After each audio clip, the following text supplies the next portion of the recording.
Hello viewers, myself is Dr. Neeta and you are watching my channel Learn Literature with Dr. Neeta. So let us begin today's topic.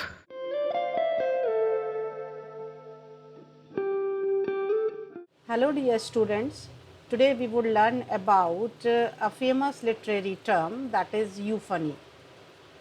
As all of you know that for the better understanding of drama or poem or any other piece of literature, it is essential to know certain literary devices and the techniques which make a piece of literature beautiful.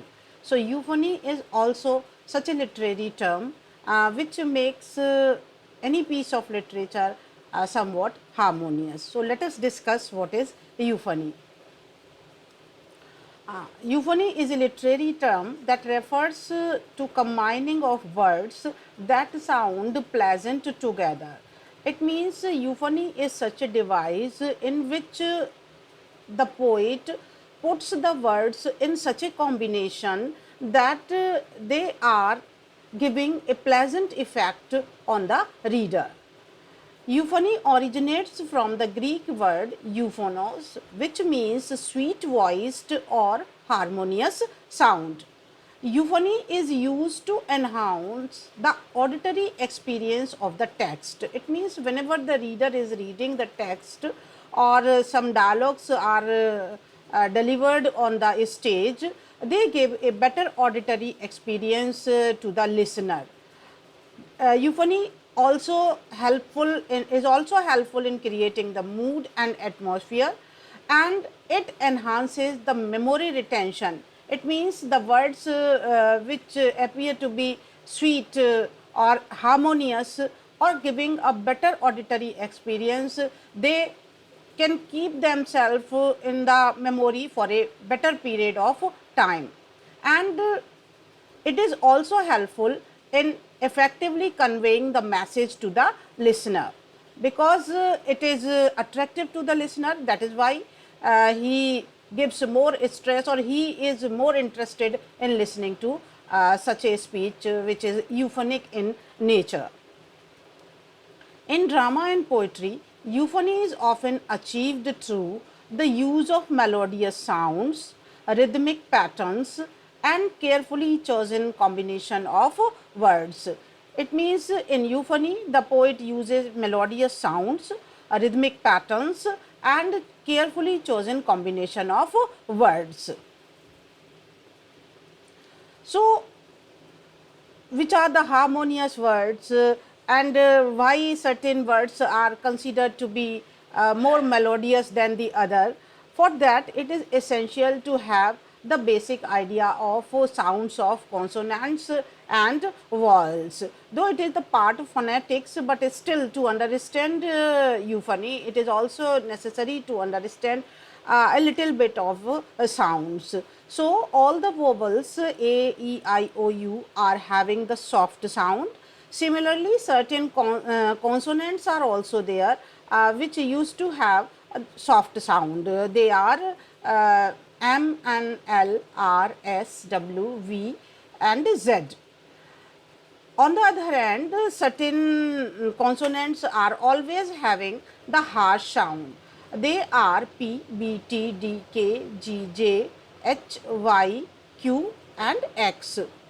Y is such a letter which can be spoken softly, as if we are saying yes, then the pronunciation of Y is in soft manner, while if it is like this, yelp, it means it is harsh sound. Similarly, C, the sound of C, when it is spoken like sa, like in city, then it is soft sound, city.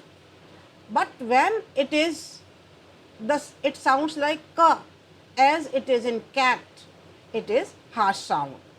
Similarly, F is also having soft sound like in leaf, but it is also having harsh sound like fox. So, you must have a basic understanding of sounds. Similarly, this, the sound of the it is in this, it is sound like the. So the is a soft sound, while when it is th is pronounced as th, as in think, it is harsh sound. Similarly, the sound of z, like in measure, it is a soft sound. So when there is the cluster of vowels or there is cluster of soft sounds, then the melodious or harmonious effect can be produced in a piece of text. And when, and then you can call it a euphonic effect. Similarly, the opposite of euphonic is cacophonic, and which is the harsh kind of sound that is produced through the use of these consonants, and that is also used for a certain purpose, and I would make it another video on it. So here we are talking about the soft sounds of the vowels and the soft consonants, and when they are put in the particular manner, they create a harmonious effect. So how the melodious sounds can be produced? One thing that all of you know is the with the help of the rhyme and meter. Following the devices are used for euphonic effect. Similarly, the figure of speech alliteration, when the initial consonant sound is closely placed word is listened, it produces a kind of melodious impact. For example, if you look at this, the whispering wind, it is creating a melodious sound. Similarly, for melodious sound, assonance is also used. And what is assonance? Assonance is the repetition of the vowel sounds within closely placed word. So, if mellow, the sound of E, mellow, wedding bells, then this is assonance when vowel sound is repeated in the closely placed word. It also produces the melodious effect. Similarly, consonance, repetition of consonant sound within or at the end of the word. For example, the consonant sound r, Peter, patter, Peter, patter. So, this is the repetition of consonant sound. It is also producing a melodious impact.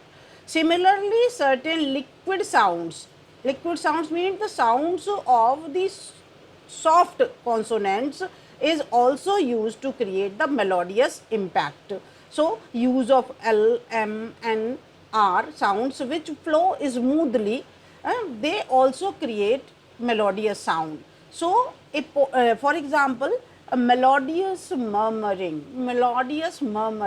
So, this is quite melodious sound. When we are speaking like this, when certain liquid sounds are put together in close proximity, it also produces the euphonic effect, or you can call that kind of sound appears to be melodious to the ears of the listener. Similarly, the soft consonants like F, S, V, the and ha, instead of harsher ones are used, it produces melodious sound. When these consonants are used in relatively close succession, euphonic effect can be seen. These consonants do not appear right next to each other. It is not essential that they are placed right next to each other. And euphonic phrases often contain some harsher consonant. Sometimes these soft consonants are closely put together, but simultaneously certain harsher consonants are also put amongst them to enhance the effect of the soft consonants. The use of long vowel sounds which are more melodious than consonants.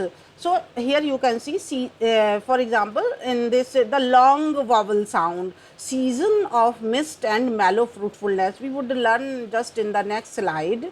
Here the long E, season, long E in season, and mellow, and long E in mellow, and mist, long I in mist, and long O in mellow, contribute to a melodious flowing quality. So, this is the use of the long vowels which can produce a melodious sound.